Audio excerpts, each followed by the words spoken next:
Guys, कैसे आप सब लोग। स्वागत है आपका अपने चैनल फिजिक्स के फंडे में। मैं हूं मोहम्मद इमरान भाटी और अपने जो है वो इलेक्ट्रोस्टैटिक्स पढ़ रहे थे। इलेक्ट्रोस्टैटिक्स में लास्ट हम लोगों ने जो है वो क्या पढ़ा था, कंटिन्यूस चार्ज डिस्ट्रीब्यूशन, सतत आवेश वितरण पढ़ा था और विद्युत फ्लक्स पढ़ा था। ठीक है, आज अपने को पढ़ना है गाउस का नियम पढ़ना है। क्या पढ़ना है? गाउस का नियम। गाउस का नियम किसको बताता है? गाउस का नियम भी विद्युत फ्लक्स को ही बताता है। फॉर्मूला अलग होगा उसका। जो पहले फॉर्मूला पढ़ा था अपनों ने फाई का पहले फॉर्मूला क्या पढ़ा था? पहले फाई का फॉर्मूला पढ़ा था, phi is equal to E dot S.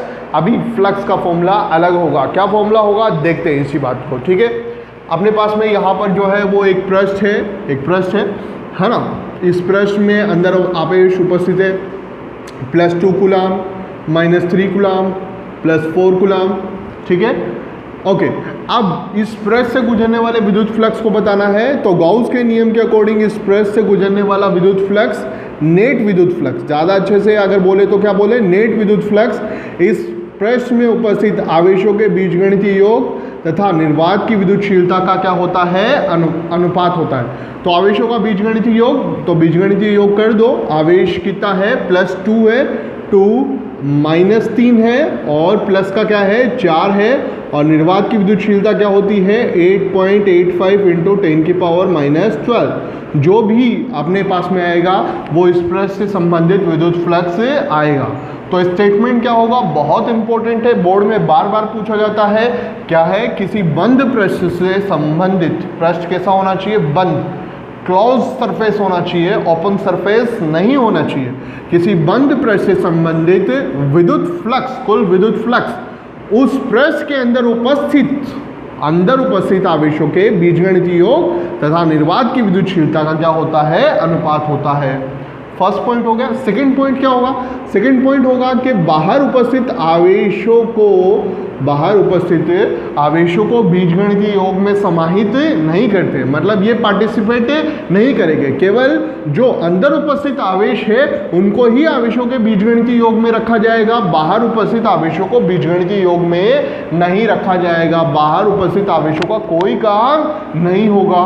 Sir कोई काम क्यों नहीं होगा? क्योंकि इनसे जो रिलेटेड फ्लक्स होगा, जैसे +5 कूलाम से रिलेटेड फ्लक्स है बाहर। देखो जैसे ये पृष्ठ है ना, ये पृष्ठ है, बाहर है अपने पास में +5 कूलाम। तो इससे निकलने वाली विद्युत बल रेखा है, मतलब विद्युत बल रेखाओं की संख्या को ही अपने क्या बोलते हैं? विद्युत फ्लक्स बोलते हैं। तो इसके अंदर इससे निकलने वाली विद्युत बल रेखा इस पृष्ठ से ऐसे गुजरेगी, है ना। तो जितनी विद्युत बल रेखा एंटर हो रही है उतनी ही विद्युत बल रेखाएं जो है वो क्या हो रही है? एग्जिट हो रही है। तो अंदर आने वाला फ्लक्स और बाहर जाने वाला फ्लक्स, दोनों ही फ्लक्स जो है वो क्या है? बराबर है ना। अंदर आने वाला फ्लक्स कैसा होता है? मैंने लास्ट क्लास में बताया था, एंटर होने वाला फ्लक्स नेगेटिव होता है और बाहर जाने वाला फ्लक्स क्या होता है? पॉजिटिव होता है।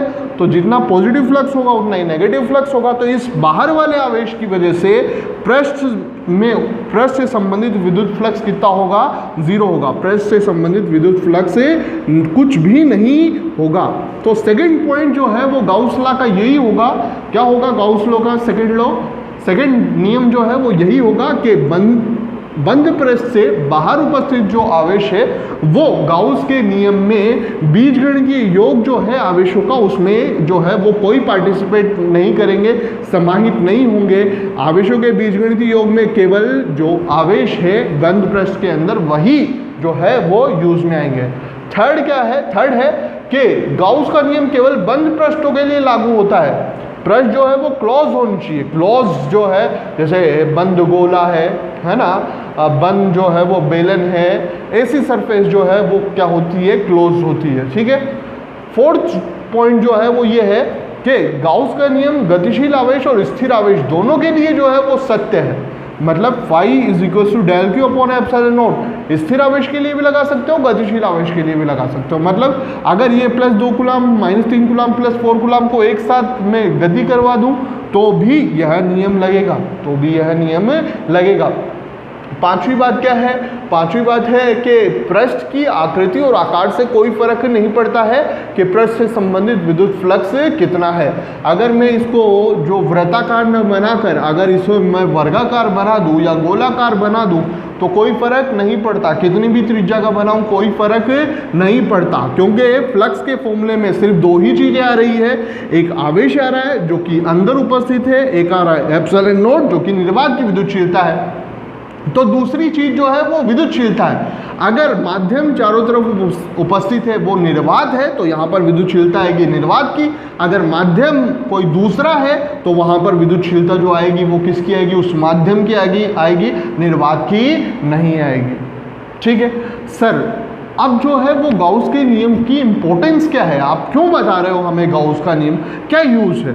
तो गाउस के नियम का यूज जो है वो दो फॉर्मूले यूज करके अपने जो है वो इसका यूज करेंगे। पहला फॉर्मूला फ्लक्स का अपनों ने पहले पढ़ लिया है। फ्लक्स का पहले फॉर्मूला जो था वो क्या था? ई डॉट एस था। ये गाउस के नियम का फॉर्मूला नहीं है, ठीक है, क्या था? ई डॉट एस था। ये अपने को फ्लक्स क्या होता है? विद्युत क्षेत्र तथा पृष्ठ के क्षेत्रफल सदिश का अदिश गुणनफल होता है। और गाउस के नियम के अकॉर्डिंग पृष्ठ से संबंधित विद्युत फ्लक्स का फॉर्मूला जो है वो आवेशों के बीजगणितीय योग तथा निर्वात की विद्युतशीलता के अनुपात के बराबर होता है। तो ये दोनों ही फॉर्मूले जो है वो पृष्ठ से संबंधित विद्युत फ्लक्स को बताते हैं। तो सर पृष्ठ से संबंधित विद्युत फ्लक्स का है ना, इन चीज़ों से जो है वो क्या लेना देना? यहाँ पर जो है वो एक्चुअल में गाउस के नियम की जो एप्लीकेशन है वो एप्लीकेशन जो है वो क्या है? विद्युत क्षेत्र की तीव्रता निकालना, गोले के कारण आवेशित गोले के कारण विद्युत क्षेत्र की तीव्रता निकालना, आवेशित जो है वो परत के कारण विद्युत क्षेत्र की तीव्रता निकालना, आवेशित तार के कारण विद्युत क्षेत्र की तीव्रता निकालना। तो क्या निकालना? ई निकालना। ई कैसे निकालेंगे? ई और एस के बीच में हमें एंगल पता होगा, जैसे यहाँ पर पता है ये इस तरीके से, तो पृष्ठ का क्षेत्रफल सदिश है बाहर की तरफ, है ना। तो यहाँ पर जो है वो अपने को एंगल पता होगा। जब अपने यूज़ करेंगे ये गाउस के नियम को और गाउस के नियम की एप्लीकेशन करेंगे तो अपने को हर जगह पे एंगल पता होगा। तो अपने को कोस थीटा की वैल्यू पता होगी, पृष्ठ का क्षेत्रफल सदिश जो है, पृष्ठ का क्षेत्रफल जो है एस पता होगा, पृष्ठ के अंदर उपस्थित आवेश कितना है, डेल क्यू की वैल्यू कितनी है, मान लिया डेल क्यू की वैल्यू कितनी है, क्यू है, और निर्वात की विद्युतशीलता अपने को पता ही होती है, एप्सिलॉन नॉट है। तो अपने किसकी वैल्यू निकाल लेंगे? उस पृष्ठ के कारण विद्युत क्षेत्र की वैल्यू निकाल लेंगे, ई की वैल्यू निकाल लेंगे। जैसे ये जो पृष्ठ है, इस पृष्ठ के से 10 सेंटीमीटर दूर अपने को विद्युत क्षेत्र निकालना है, तो अपने इस फॉर्मूले का यूज करके इस पृष्ठ का क्षेत्रफल पता है, इन दोनों के बीच में एंगल पता है, थीटा पता है, पृष्ठ के अंदर उपस्थित आवेश पता है, और अपने को निर्वात की विद्युतशीलता पता है, तो अपने क्या निकाल लेंगे? ई निकाल लेंगे। तो क्या यूज होता है गाउस के नियम का? गाउस के नियम का यूज होता है कि गाउस का नियम जो है वो उससे अपने क्या निकालते हैं? विद्युत क्षेत्र की तीव्रता निकालते हैं। आगे 6 से 7 अनुप्रयोग होंगे, उन सब में जो है वो अपने यही काम करेंगे, यही फॉर्मूला यूज करेंगे। ई एस कोस थीटा को किसके बराबर रखेंगे? Del Q upon epsilon not K. E dot S किसके बराबर होगा? पृष्ठ से गुजरने वाला विद्युत फ्लक्स बराबर ई डॉट एस बराबर del Q upon epsilon naught. ये चीज़ जो है वो आप आगे अच्छे से समझोगे जब अपने जो है वो क्या करेंगे? एप्लीकेशन करेंगे, है ना। लेकिन एप्लीकेशन करने से पहले, इसके यूज समझने से पहले ये फॉर्मूले पे भी थोड़े न्यूमेरिकल कर लेते हैं। जैसे एक न्यूमेरिकल मैंने यहीं पर लिख रखा है, क्या लिख रखा है मैंने यहाँ पर? न्यूमेरिकल मैंने लिख रखा है कि पृष्ठ के अंदर उपस्थित होने वाला फ्लक्स फाई इन, पृष्ठ के अंदर आने वाला फ्लक्स 4000 न्यूटन मीटर स्क्वायर पर कूलम है, और पृष्ठ से गुजरने वाला फ्लक्स, बाहर निकलने वाला फ्लक्स, फाई आउट निर्गत फ्लक्स जो है वो 2000 न्यूटन मीटर स्क्वायर पर कूलम है। बताइए कि पृष्ठ के अंदर उपस्थित आवेश कितना है? तो इस फॉर्मूले से बता सकते हैं ना अपने, phi net is equal to del Q upon epsilon naught. इससे बता सकते हैं ना, फाई नेट पता हो, एप्सिलॉन नॉट पता हो, तो डेल क्यू निकाल लेंगे अपने। तो अपने यही करेंगे। सबसे पहले अपने फाई नेट निकालेंगे। नेट क्या होता है सर नेट जो है वो होता है कुल फ्लक्स, किसी पृष्ठ से संबंधित कुल फ्लक्स, अंदर आने वाले फ्लक्स और बाहर निकलने वाले फ्लक्स को जोड़ दो तो क्या आ जाएगा? कुल फ्लक्स आ जाएगा। लेकिन अंदर आने वाला फ्लक्स क्या होता है? नेगेटिव होता है, तो अंदर आने वाले फ्लक्स को मैं नेगेटिव में लिखूंगा, और बाहर निकलने वाला फ्लक्स फाई आउट जो है वो क्या होता है? पॉजिटिव होता है। इसलिए 4000 को मैंने किस में लिखा? नेगेटिव में लिखा, और 2000 को किस में लिखा? पॉजिटिव में लिखा। तो नेट फ्लक्स मेरे पास में कितना आ गया?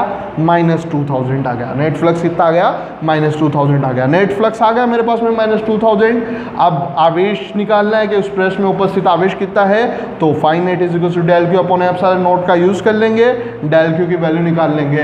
तो del Q is equal to क्या हो जाएगा, phi net into epsilon naught, है ना, इन दोनों को मल्टीप्लाई कर दिया तो ये आ गया अपने पास में आवेश। अब आवेश कैसा आया अपने पास में, ऋणात्मक। क्यों आवेश ऋणात्मक आया, ऋणात्मक आवेश इसलिए आया क्योंकि नेट जो फ्लक्स था वो कैसा था, ऋणात्मक था। नेट फ्लक्स जब ऋणात्मक होता है तो आवेश भी क्या होगा, ऋणात्मक। अगर फाइन नेट ऋणात्मक होगा तो आवेशों का बीजगणितीय योग भी ऋणात्मक होगा। अब लास्ट लेक्चर में जब मैंने विद्युत फ्लक्स पढ़ाया था आपको, तो मैंने आप लोगों को बोला था कि विद्युत फ्लक्स जो है वो अगर अंदर आता है तो कैसा होता है, नेगेटिव होता है, और बाहर जाता है तो कैसा होता है, पॉजिटिव होता है। जो कि अभी भी बोल रहा हूँ, अंदर आने वाला फ्लक्स क्या है, अंदर आने वाला फ्लक्स किस में लिखा है, नेगेटिव में लिखा है ना, यहाँ पर भी नेगेटिव लगा देते हैं। और बाहर आने वाला फ्लक्स, यहाँ पर नेगेटिव लगाएंगे तो प्लस हो जाएगा ना, बाहर आने वाला फ्लक्स जो है वो क्या होता है, पॉजिटिव होता है। ठीक है, पॉजिटिव में लिखते हैं। क्यों, क्योंकि अंदर आने वाला फ्लक्स, प्रवेशित फ्लक्स कब होगा, जब अंदर क्या होगा, आवेशों का बीजगणितीय योग क्या होगा, ऋणात्मक होगा। ऋणात्मक होगा तो विद्युत बल रेखाएं क्या होती है, प्रवेश करती है। क्यों, क्योंकि विद्युत बल रेखा क्या होती है, विद्युत क्षेत्र में परीक्षण धनावेश को रख दूं तो परीक्षण धनावेश जिस दिशा में गति करेगा उसके पथ पर खींची गई रेखा, तो यहाँ पर धनावेश को रख दूं तो ये पृष्ठ के अंदर उपस्थित ऋणावेश से क्या होगा, आकर्षित होगा। तो वो विद्युत बल रेखा इस तरफ, ये इस तरफ, तो अंदर क्या होती है, प्रवेश करती है। तो प्रवेशित फ्लक्स जो आ रहा है वो अपने पास में क्या आ रहा है, ऋणात्मक आ रहा है। क्योंकि फाई के फॉर्मूले से भी देखोगे तो फाई का फॉर्मूला क्या होता है, del Q upon epsilon naught. Del Q यहाँ पर क्या है, ऋणात्मक है, तो फ्लक्स क्या आएगा, ऋणात्मक आएगा। और यहाँ पर फ्लक्स क्या हो रहा है, एंटर हो रहा है। इसलिए रिजल्ट निकला कि एंटर होने वाला फ्लक्स क्या होता है, नेगेटिव होता है। धनावेश अगर पृष्ठ के अंदर उपस्थित हो, आवेशों का बीजगणितीय योग डेल क्यू जो है वो अपने पास में क्या हो, पॉजिटिव हो, तो पॉजिटिव होने पर विद्युत बल रेखा क्या होगी, बाहर निकलेगी ना। यहाँ पर धनावेश को रख दूं तो धनावेश से धनावेश क्या होगा, प्रतिकर्षित होगा, तो विद्युत बल रेखा बाहर निकलेगी, तो विद्युत फ्लक्स बाहर निकल रहा है, निर्गत फ्लक्स बाहर निकल रहा है। और निर्गत फ्लक्स पॉजिटिव होता है, ये अपने इस फॉर्मूले से भी पता चल गया, क्योंकि डेल क्यू की जगह क्या रखेंगे, प्लस क्यू रखेंगे, तो अपने पास में क्या आ रहा है, पॉजिटिव आ रहा है। फ्लक्स बाहर निकलने वाला फ्लक्स पॉजिटिव, अंदर एंटर होने वाला फ्लक्स नेगेटिव। इसीलिए यहाँ पर अपनों ने अंदर आने वाला फ्लक्स नेगेटिव में रखा था और बाहर निकलने वाला फ्लक्स किस में रखा था, पॉजिटिव में रखा था। असाइनमेंट का क्वेश्चन नंबर फर्स्ट इसी चीज पर है, ऐसा ही क्वेश्चन है, आप लोगों को करना है। आंसर जो भी है उसे कमेंट बॉक्स में जरूर बताना है प्लीज, ठीक है, ताकि मेरे को जो है वो पता लगे कि कितने लोग जो है वो सीरियसली देख रहे हैं इसको। ठीक है, ओके, ये एक बार एसएस ले लीजिए। पास में विद्युत फ्लक्स से रिलेटेड ये नेक्स्ट एग्जांपल है अपने पास में। ये जो है वो अपने पास में अर्धगोला है।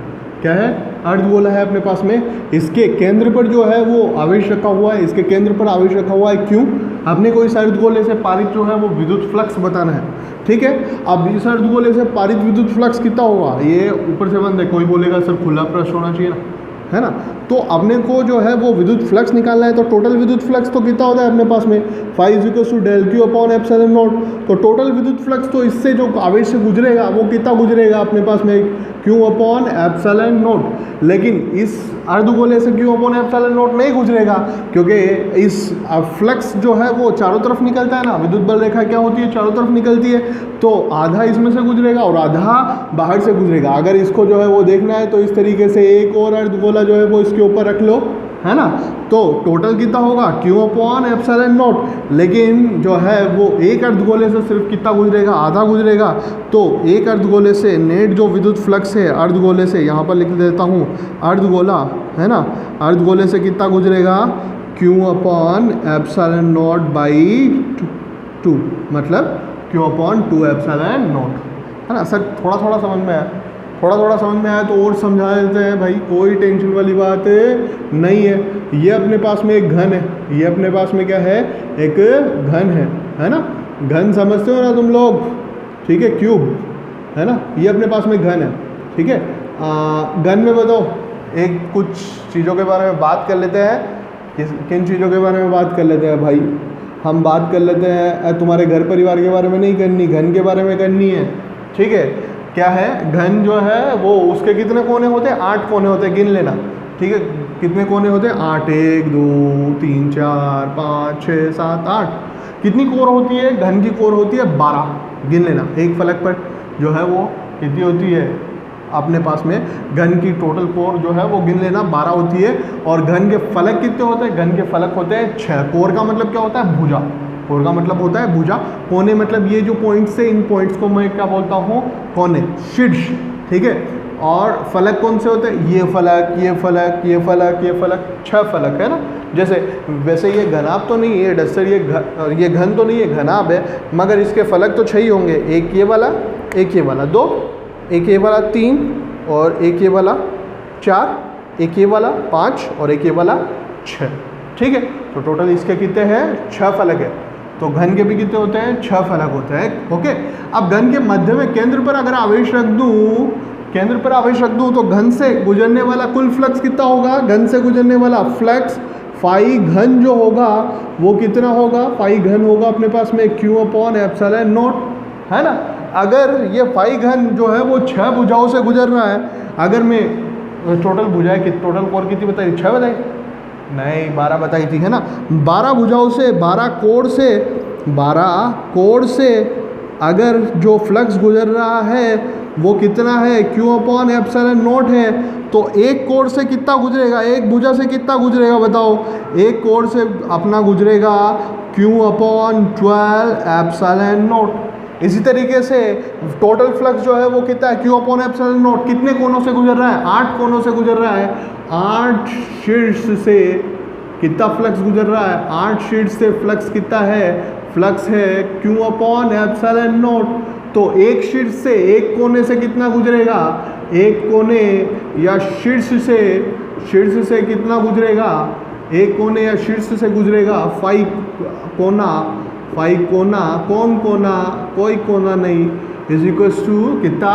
Q/8ε0, okay. अगर मैं फलक के बारे में बात करूं तो टोटल फलक कितने हैं?